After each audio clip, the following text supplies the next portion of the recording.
Okay, well, it's 1 o'clock by my clock, so let's get started.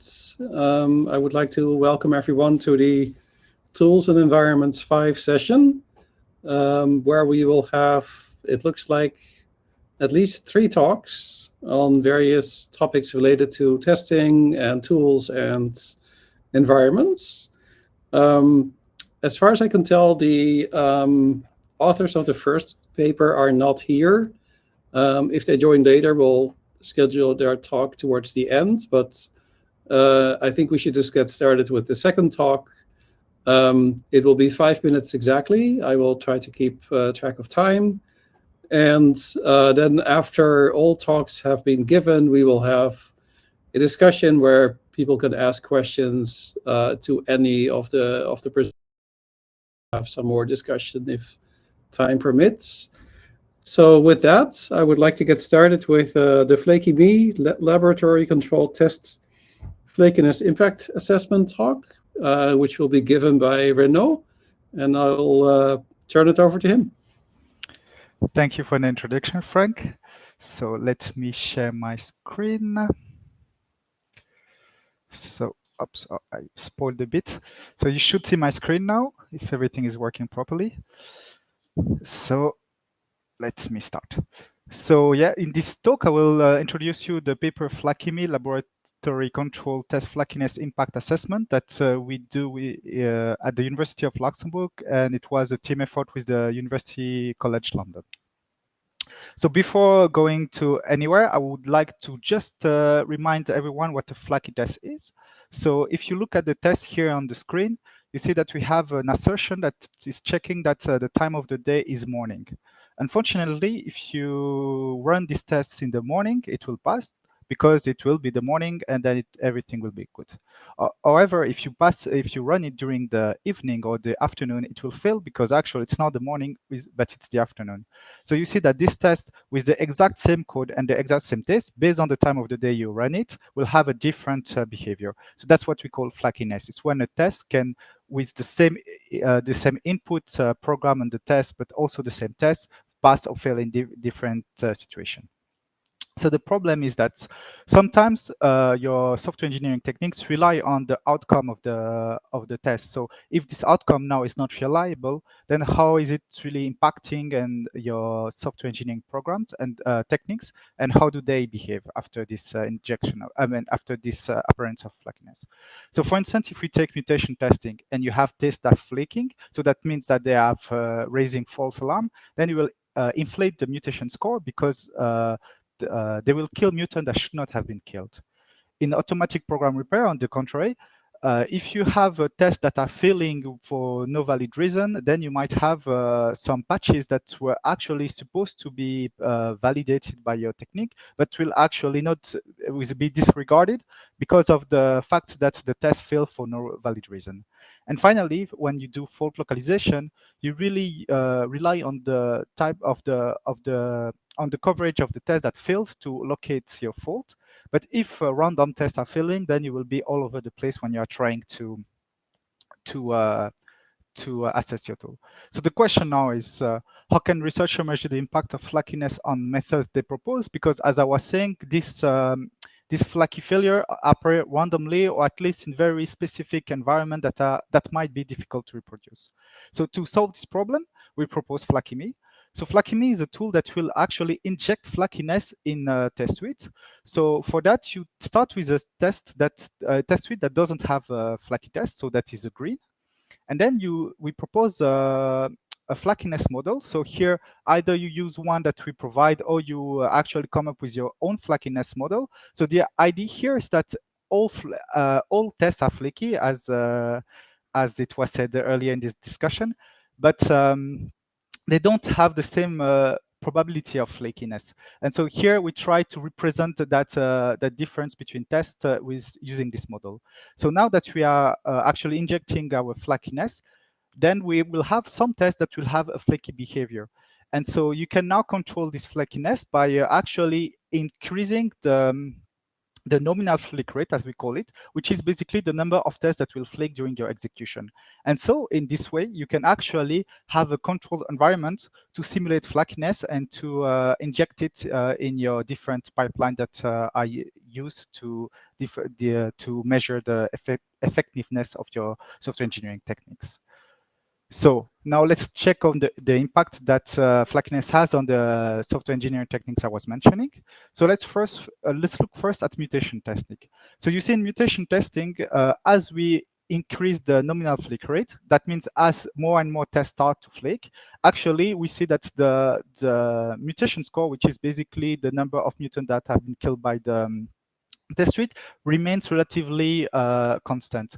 They decrease a bit at the beginning, but stays constant. So we see that the effect is relatively moderate. On the other hand, when you look at program repair, it's really disastrous. You see that when here I was going up to 0.5 on the nominal flake rate, here at 0.2, you already have no technique that can actually generate valid patches anymore. So it's really disastrous. And as for fault localization, which is also something that automatic program repair tools are using, we see also that the effect is really, really strong.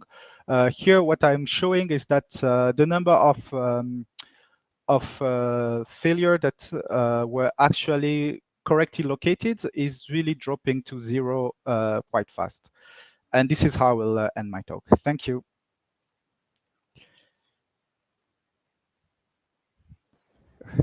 Thank you, Reno. Yeah, exactly 5 minutes. Perfect.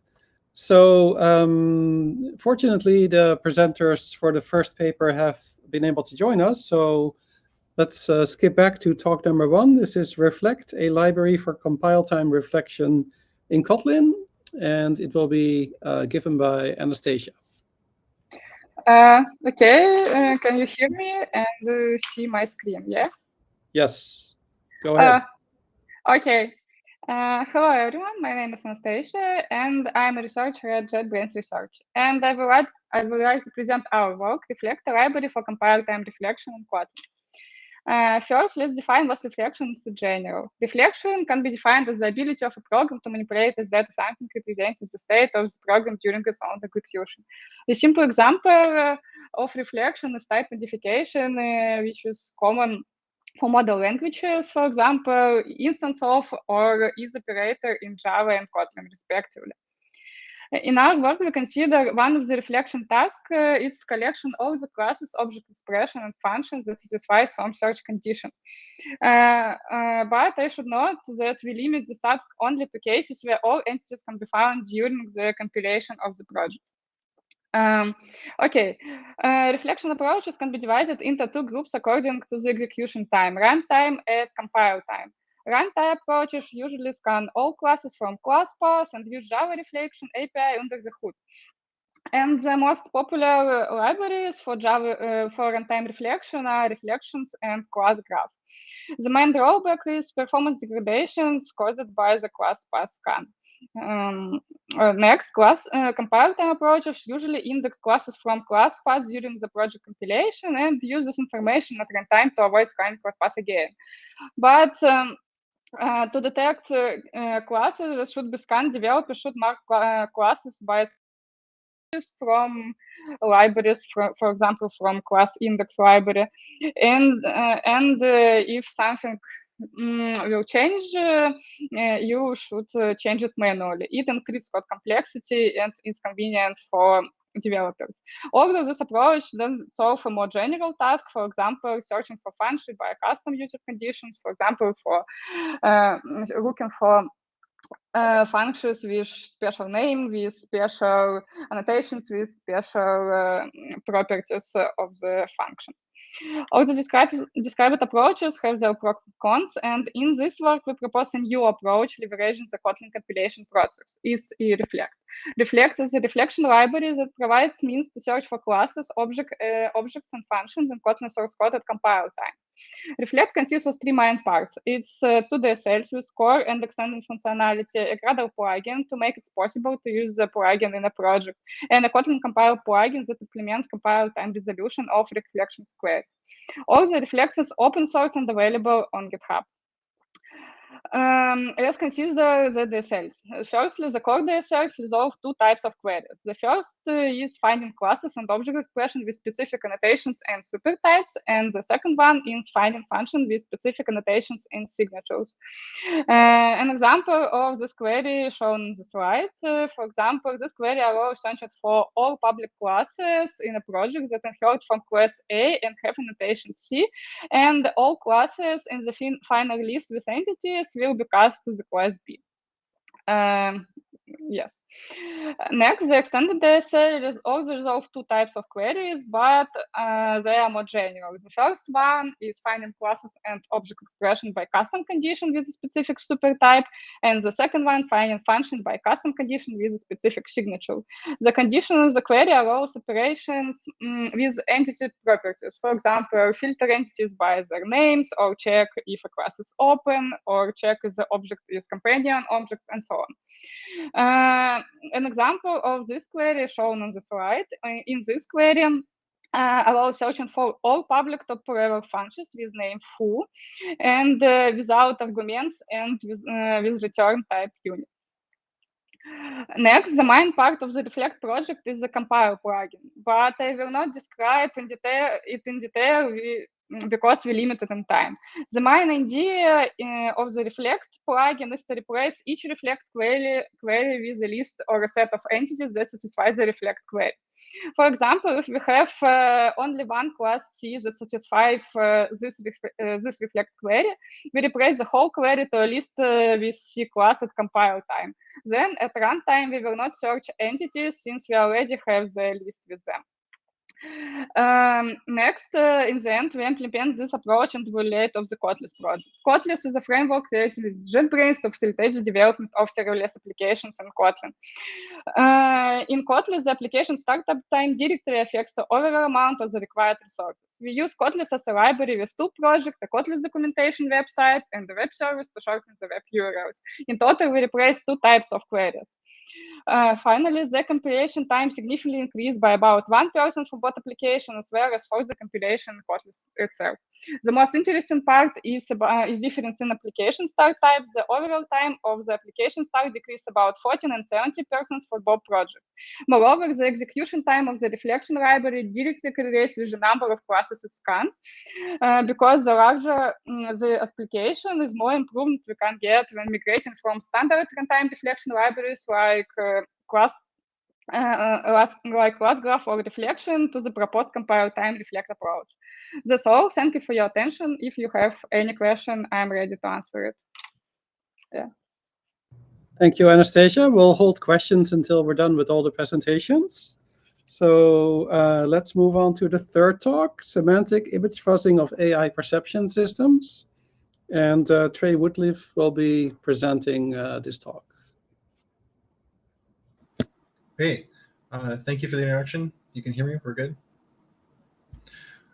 So thank you again. I'm going to be talking about our work, Semantic Image Fuzzing of AI Perception Systems. My name is Trey Woodliff, and I'm presenting on behalf of Sebastian Elbaum and Kevin Sullivan of the Lab for Engineering Safe Software at the University of Virginia. So let me lay out the vision for this work. Existing autonomous system test suites achieve poor semantic coverage, and current methods to increase that coverage is limited. Thus, we introduced the idea of local semantic test case mutation to generate realistic and novel test cases to expand semantic coverage. Our experimental results show the ability to uncover perception failures in state-of-the-art systems. Our technique generates novel perception test cases at a low cost that extend coverage of real-world semantics in a realistic way. As an example, here we see how our technique can perform a local semantic mutation to an existing real-world test case. On the left, we see a mostly empty roadway with the sensor input above and the expected interpretation below. This provides a useful but not very challenging test case. On the right, our technique has performed a local semantic change by adding a new vehicle to the roadway, and it does so in both the test input and expected output. In this way, we generate a realistic test case that covers a new, semantically different scene. Existing testing techniques make trade-offs between their realism and ability to achieve semantic coverage. These techniques achieve success in only one area, limiting the ability to achieve meaningful semantic coverage in a realistic way. This is where we come in. We want to combine the best of all of these techniques to perform local semantic mutations on real data while ensuring that the resulting test case is also realistic. allowing us to achieve high semantic coverage and high realism. For example, here we use the local scene semantics to isolate this car in order to mutate it into a blue car. Let us see an example of the technique leveraging prior test data using the open roadway from before and mutating it to add a car. First, the system must find a suitable car. To do so, the technique leverages the available data and searches for a viable candidate. In this case, it selects this image. The technique then isolates the car, being mindful of its local semantics, and checks to see if adding the car to the roadway will result in a realistic test case. We call this step the conformity check. The goal of conformity checking is to ensure that we retain the realism of our data with respect to the physical world. We accomplish this by designing validation rules that guarantee that realism is respected. The considerations vary based on mutation, but the main idea is that we can use domain-specific knowledge to craft validation rules. Ensuring that the new test case is realistic is a crucial part of the pipeline, as not doing so can lead to false positives. For example, here a brightly lit car has been added to a shaded street, which is not realistic due to inconsistent lighting. Thus, we introduce a conformity check for lighting. Moving back to the example before, if the conformity check is successful, the technique then combines the two to form a new test case. Formal definitions of how our technique leverages prior data to perform local semantic mutations while preserving realism are available in our paper, and a Python implementation is available on our GitHub, linked here. We explored 3 mutations to examine our technique's ability to test perception systems, including the car color change and addition that we saw before. We also explored a mutation for adding a person to the scene. This is one of the key advantages of our approach, as it extends semantic coverage with this new test case without needing to set up such a hazardous situation in the real world. Now let's examine our experimental results. To test the performance of our mutations, we generated 150,000 mutations, which we tested on 5 state-of-the-art perception systems. From these, we found 883 mutations that led to just over 1,200 inconsistencies, where more than 1% of the image was misclassified. These are both just a fraction of a percent, which is good. These are state-of-the-art perception systems, and we expect for them to perform well on the overwhelming majority of tests. This highlights the importance of our mutations to search out the rare but impactful test cases that can uncover these failures. In addition, we found 20 extreme inconsistencies where more than 10% of the image was misclassified. Let's look at one example now. Here we see the performance of the efficient PS perception system for a scene in which a white truck is entering an intersection. As shown in the upper left, the perception system originally identifies the truck. Then, the mutation adds a car in the intersection just in front of the truck, shown in the upper right. The performance on the mutated image then falls drastically, as shown in the lower right, which is potentially a safety hazard if the system cannot detect moving obstacles in the roadway. In conclusion, we introduced the notion of local semantic test case mutation that allows us to leverage existing annotated real-world data to generate realistic and novel test cases to expand semantic coverage of perception systems. Our long-term vision is a time when autonomous system testing is measured not by millions of miles driven, but by semantic coverage of real scenarios. Thank you. Thanks, Trey. We'll hold questions until we're done with the last talk. Let's move on to that. The next talk will be use of test doubles in Android testing, an in-depth investigation, and it will be presented by Mattia.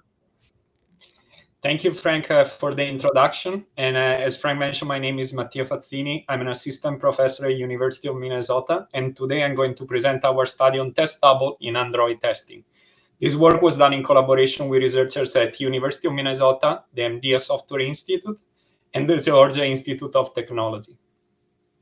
Now, I'm pretty sure almost everyone attending this meeting uses mobile apps in their daily lives. In fact, they can be used to read the news, do online shopping, and perform many other activities. Like you and me, there are another 4 users that use mobile apps every day. Among these users, roughly 72% of them uses Android. Android apps, like any other type of software, can contain bugs, and developers need to spend time to test those apps to catch the bugs.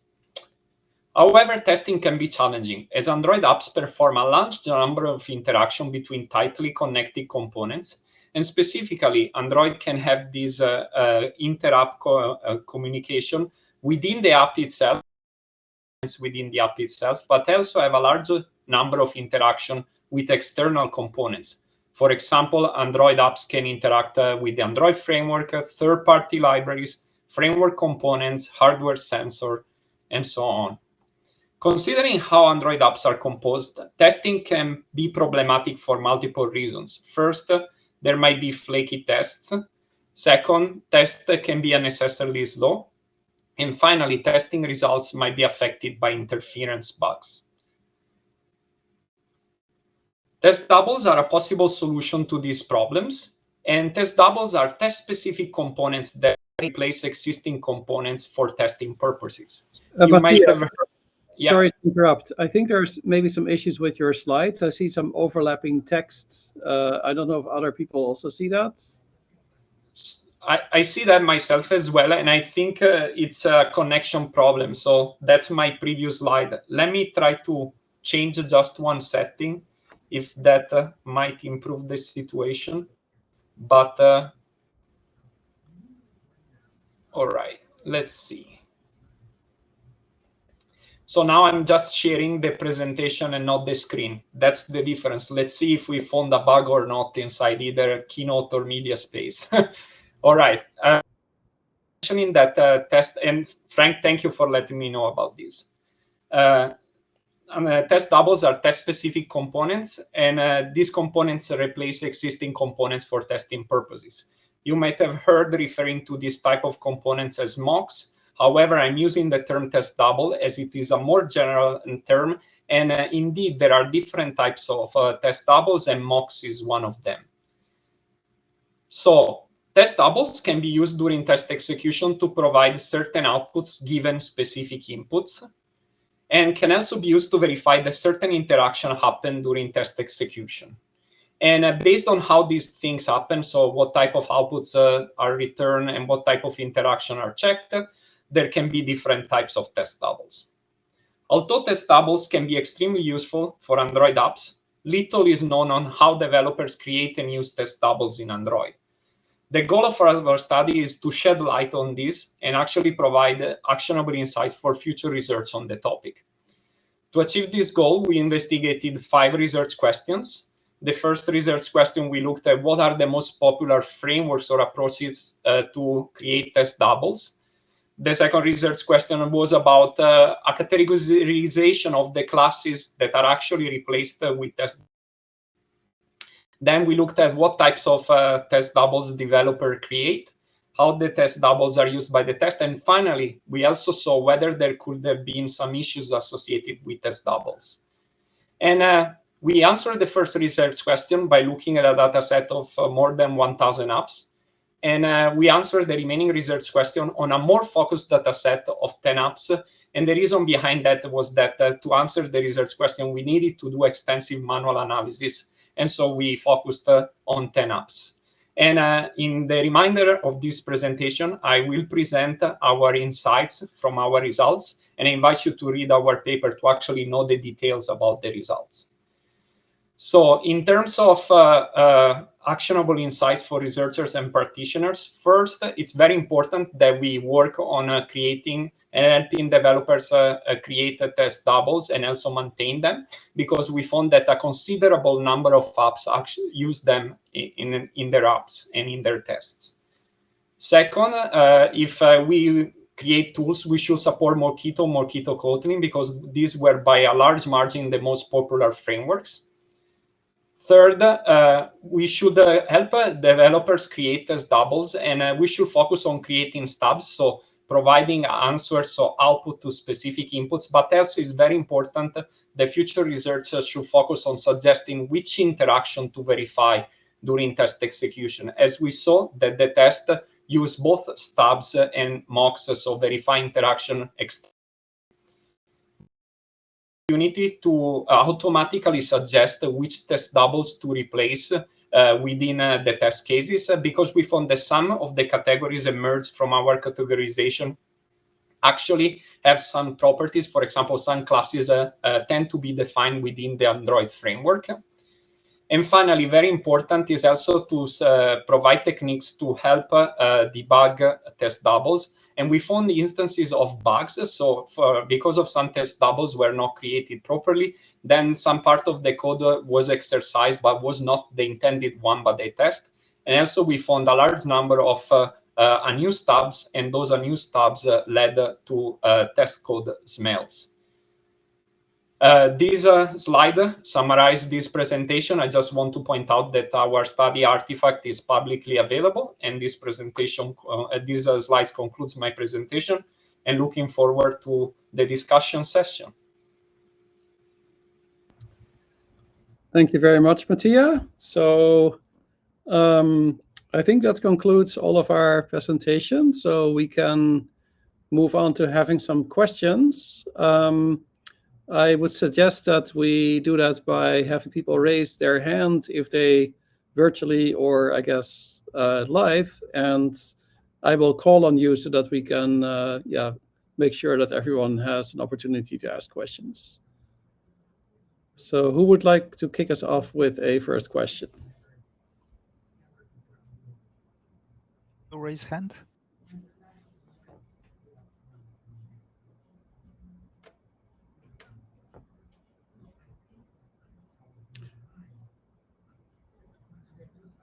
Well,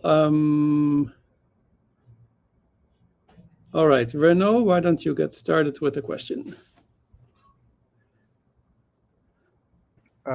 Thank you for the talk. Actually, I have a question for you, Mattia. It's more of clarification question. I was wondering, so you, from what I understand, you were using toolings to measure the number of type of test doubles that were present in the test suites.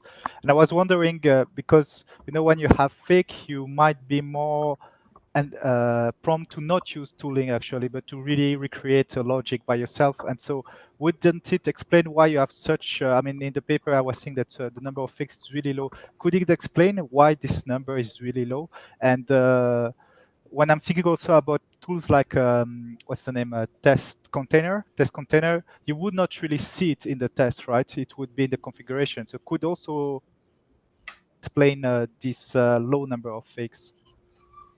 So thank you very much for the question, and that's and thank you very much for checking our paper. And it's indeed so.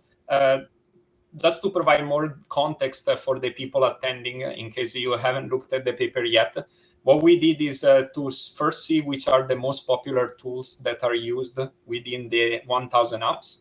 And then we saw that Mockito and Mockito Kotlin were the most popular. And then we ranked the apps based on the one that contained the highest number of tests based on these tools, and then studied those apps in detail. And we classified different types of test doubles, for example, dummies, stubs, mocks, spies, and fakes. And what we found out in the paper is that these 10 apps didn't have many fakes. And as Renaud mentioned, is that it could be a byproduct of the fact that the developers of these apps use extensively Mockito and did not focus on creating a fake, because actually these not provide a nice and clean way to create fakes, or there are better ways to create fakes. So indeed, that's the case.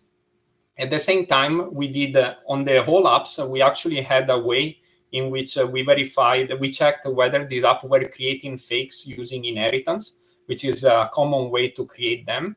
And what we found out is that still the creation of fakes was lower than how many test doubles were created using a framework.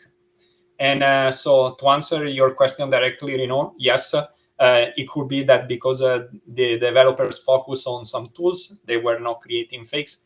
At the same time, we saw some fakes within the larger data set. At the same time, they were not as prevalent as the other test doubles.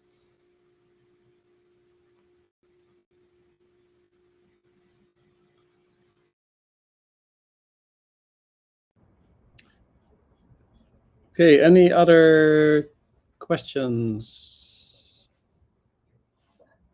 Otherwise, I will have a question for Renaud. I was wondering if you could maybe explain again the notion of the flake rate in your presentation. Oops. Yeah, sure. So I will put my camera. So basically, when a test is exhibiting a flaky failure. So in our work, we focus, so this is one of the limitations of our work, is that we only focus on flaky failure, which means, as I was showing, a failure that is occurring, but that should not be.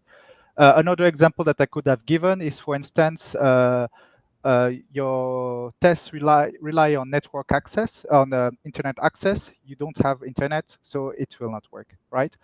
So now the thing is that some of these problems might occur really, really rarely. For instance, I don't know, let's imagine that you have a bad memory allocation on your RAM. It's something that almost never happened. It could happen maybe one every, I don't know, 1,000 years, and you would be lucky, you would have a flaky failure. On the other hand, if you live, I don't know, in Rwanda, where I'm from, and you rely on internet, I can tell you that you will have a lot of flaky tests. So here you see that the rate is really different. So now it also depends on the test suite. So some tests are actually test suites are actually less prone to flakiness than others. And so the idea here was to say, okay, we know that sometimes some tests or some test suites actually have a lot of flaky failures and others almost never exhibit that. So what we wanted to show is how is it evolve. Like we wanted to let the researcher have some kind of cursor, and so he can say, okay, I want to simulate a bit, a lot, and see how it's evolving when the different tests. But so when it's moving, it's actually, you should imagine it as different test suites, not the same that has different rates. Mm-hmm. And I noticed that there's a question for you in the chat by Valeria. Maybe you can take that one as well.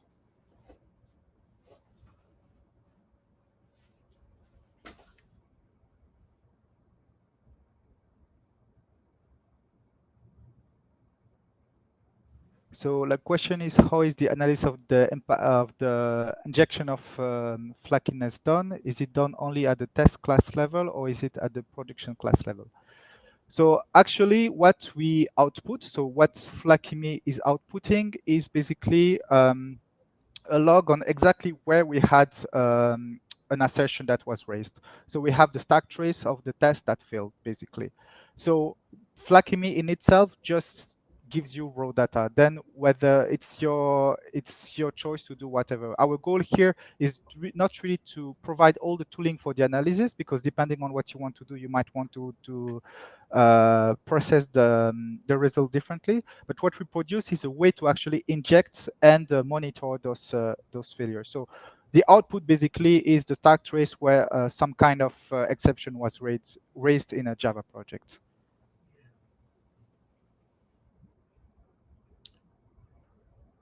Thanks. Let's see. I have a question for Trey. I thought it was very interesting to see the car to be inserted in the image. I was curious. Do you have other? I think the example you gave of inserting a brightly lit car in a dark street, I mean, that got filtered out because it wasn't realistic. I assume you also have some heuristics for making sure the car gets put on the right side of the road, so it doesn't reflect an unrealistic situation. How does that work? Right. So this really highlights one of the key issues or conditions that you might want to think about when you're designing these mutations. That on the one hand, you need to be very careful that you're constructing things that are realistic. So I don't want to put the car in the sky, but it might be something that I want to check that the car, I want to know what happens if I perceive a car on the wrong side of the road. So we don't check for that, because it would be good for us to generate a car on the wrong side of the road, because I'm never going to see that in the original data set. And so it's one of those things that we really have to balance the trade-off between, I want to make my conformity checks specific enough that I can weed out these things that are obviously wrong, like the brightly lit car and the really dark street. But I also don't want to make it so specific that I can't find the interesting test case that would be hard to find otherwise. So we make, to answer your very specific question, we have conformity checks to make sure that the car is of realistic size in the location that it's placed. But we don't perform specific checks to make sure, for example, it's on the correct side of the road. And figuring out the right balance there is future research that you should figure out what you're really trying to do with your direct implementation. Thanks. That's Makes sense.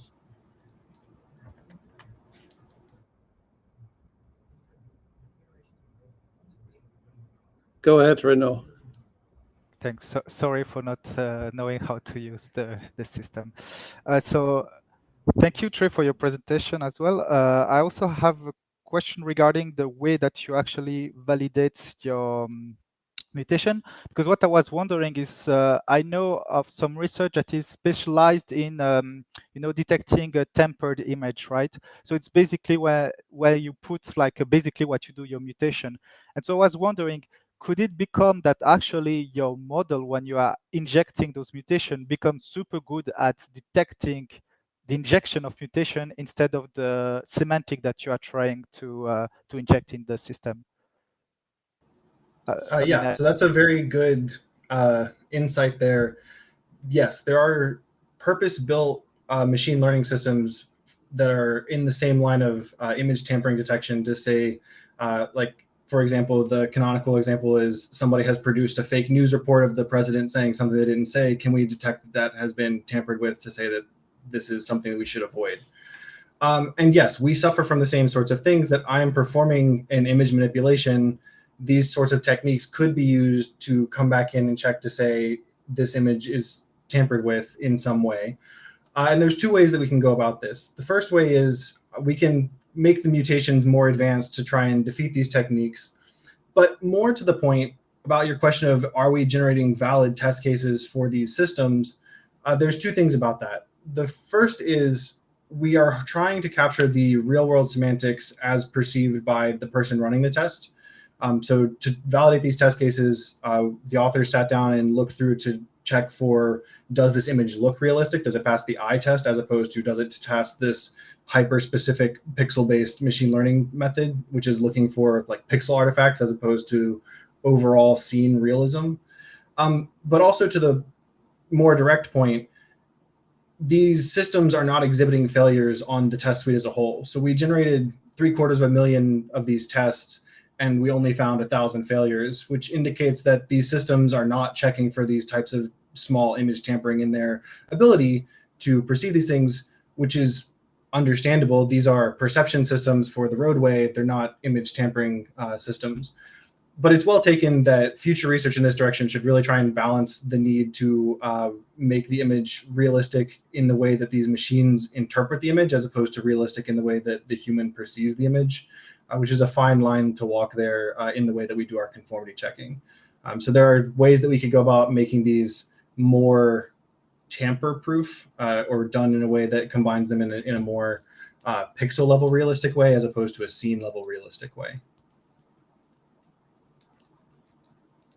Thanks.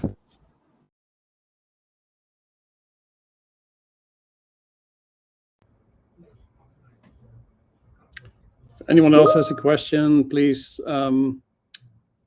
yeah, put it in the chat so we can take it from there, since the hand raising option doesn't seem to work. In the meantime, I have a quick question for Anastasia.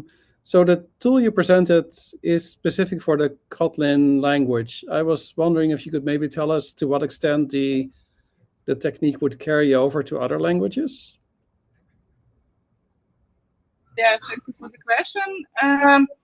Okay, we replace Kotlin on the intermediate representation. It's a special representation in the Kotlin compilation process, and means this tool can work with JVM languages, not only with Kotlin, for example, with Java, but we should put some new handlers to handle Java files, but also with JavaScript and Kotlin native, and it will be the same approach for these languages. Yeah, but currently we don't support it because we need to add some testing and so on. But we are going to extend our work firstly for Java and handle Java files and generate not e-representation, since Java files don't have e-representation, but generate bytecode for Java, and JS for JavaScript, and native code for Kotlin native. Yeah. Thank you.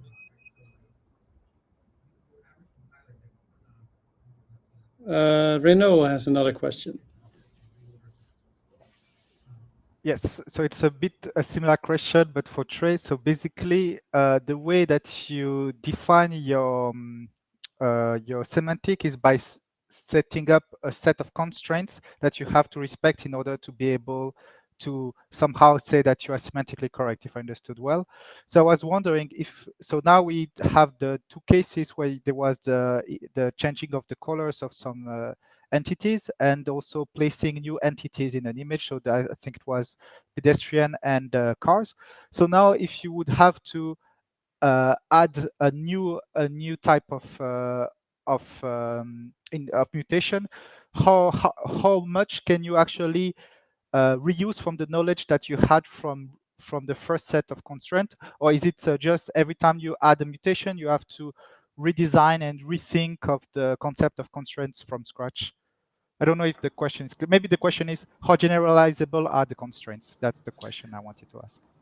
Right. And a little bit of context on that. The immediate answer is that the direct constraints may not be applicable, but the sort of institutional knowledge from the types of things that the constraints look for is widely applicable.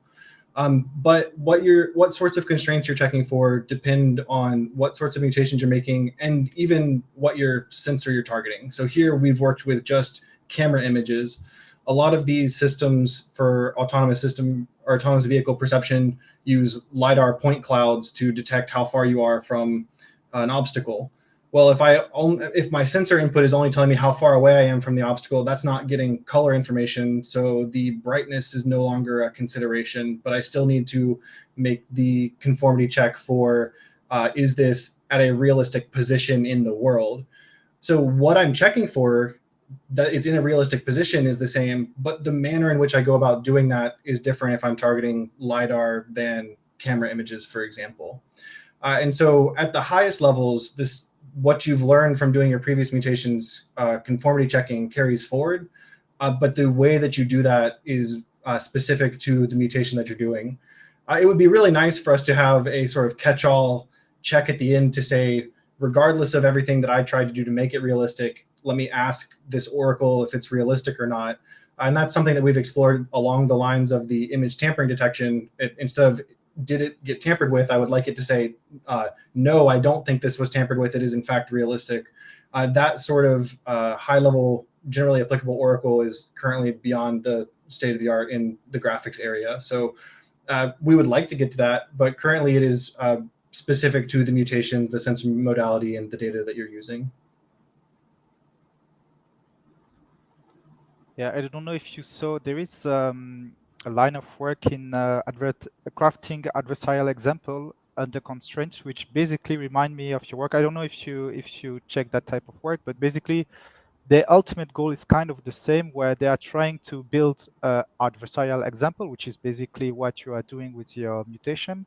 And they are trying to make sure that those adversarial respect a set of constraints, because getting a model robust for some kind of feature, some kind of adversarial example that will never happen is kind of useless. So I felt like it was a bit similar, and they have basically what you described is also the problem they have, where it's really hard to define the like this ultimate oracle that tells you whether or not. And so every time they build a new attack, they have to from scratch come back and redesign all the constraints. So I was wondering if you had some kind of idea on how to help them there. But yeah.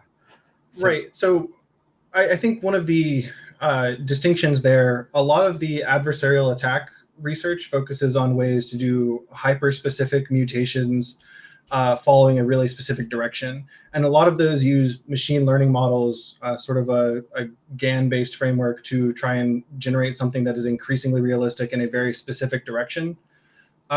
And there's the place for that. Our work in contrast is trying to use real data entirely. So the image that we start with is the background, for lack of a better term, is realistic, and the car that we place in the foreground is a car that was captured by the sensor. And so we don't have to do the sort of GAN training feedback to ask the model if the car itself is realistic, because we know that the car was captured in a realistic way. And so the high-level oracle for if the machine is performing realistically, in some ways that holy grail is unattainable, because if we could ask if it was perfectly realistic, then the GAN could have solved the problem to begin with. The perception model wouldn't have had an issue with it. So in some ways, we need these differing approaches to balance each other out on, we've found this hyper-specific adversarial example, but we don't know necessarily if it's going to translate to the real world. On the other hand, I can't guide you to a very specific adversarial example because I'm limited by what data I have gathered from the real world, but I can instantiate a wide variety of test cases that are grounded in this realistic data to try and boost your, or to try and find these failures in these specific semantic bases. Thank you.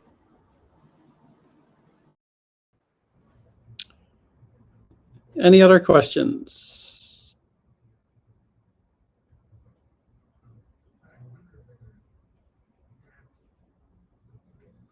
Well, go ahead. So it's again, so it's for you, Mattia. It's again a bit of comprehension and clarification question, but I was wondering, did I miss that part, or you didn't really analyze the evolution of let's say, the prevalence of different type of test doubles? And I was wondering if you were suspecting that something might happen there, because like, independent from your work, I read a lot of people were actually saying we should not do so much test doubles, because actually you are like testing a specification that might be obsolete. And so people were actually going more for maybe more fake-like things with when I was mentioning, for instance, test containers and this kind of things. So I was wondering, did you observe anything in that vein, or is it something that we see on blogs on internet but doesn't really translate in real code? So I understand the question, and thank you. So we did not study the evolution of code in real levels. That's very interesting aspect to investigate in the context of Android in future work. What we did a classification of the different types as we took the code at a certain point of time. So we saw that there are good numbers of dummies, so just test doubles that are there to kind of fill parameter list. So no check on the state is meaningful on those test doubles. Then another good chunk, it's about stubs, so some answer to some inputs which are provided, so outputs for inputs without any sort of implementation.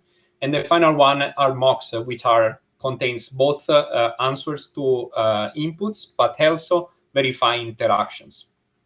Now, your question is whether other different approaches might help in with the maintainability of the code, for example, using fakes.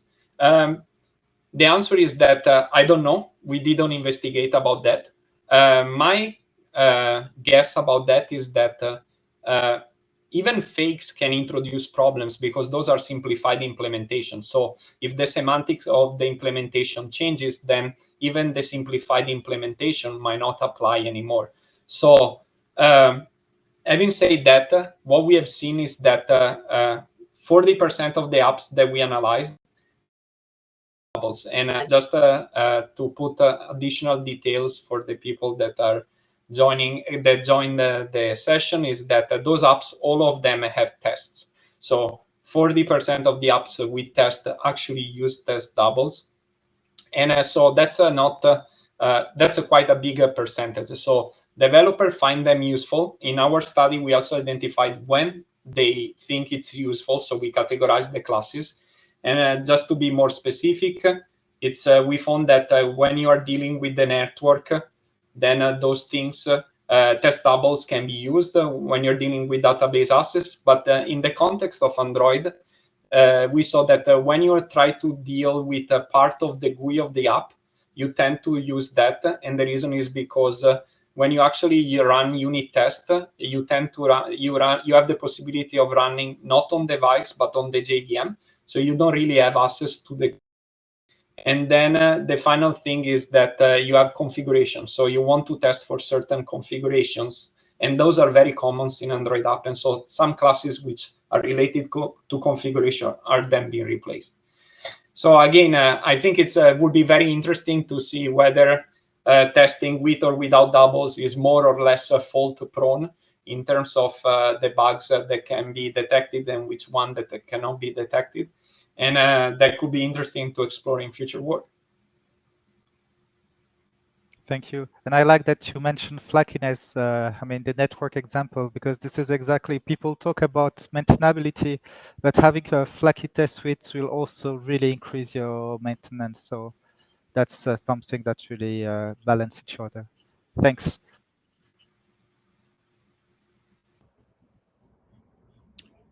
Okay, any other questions?